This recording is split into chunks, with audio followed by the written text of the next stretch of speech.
సింపుల్‌గా bachelor friendly చేపల పులుసు రెసిపీ చూసేద్దాం. మీరిక్కడ ఏ ఫిష్ అయినా తీసుకోవచ్చు. నేనిక్కడ హోల్ ఫిష్ తీసుకున్నాను కాబట్టి వాటికి ఇలా ఘాట్లు పెట్టేసుకొని, మీ టేస్ట్‌కి తగ్గట్టు ఉప్పు, పసుపు, కారం పొడి, మిరియాల పొడి, ధనియాల పొడి, గరం మసాలా, ఇంకా అల్లం వెల్లుల్లి పేస్ట్‌ని కొంచెం నిమ్మరసం, ఇంకా వాటర్ యాడ్ చేసుకొని థిక్ పేస్ట్ లాగా చేసుకొని ఫిషెస్‌ని మ్యారినేట్ చేసుకొని పక్కన పెట్టేద్దాం. Next 2 medium size onions, 2 medium size tomatoes chop చేసుకున్నవి, 2 పచ్చిమిర్చి, కొంచెం కరివేపాకు, ఇంకా చిన్న నిమ్మకాయ సైజ్ అంత చింతపండుని నానబెట్టుకొని తీసుకోవాలి.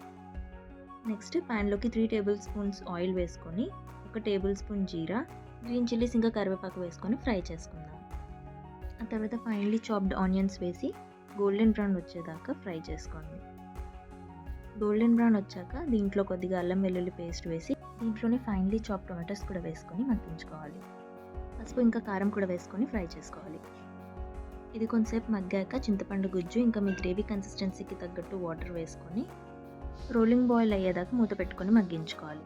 ఆ తర్వాత మనం మ్యారినేట్ చేసుకున్న ఫిష్ పీసెస్ని వేసేసి ఏమాత్రం కలపకుండా మూత పెట్టి 10 to 15 మినిట్స్ బాయిల్ చేసుకుంటే రెడీ.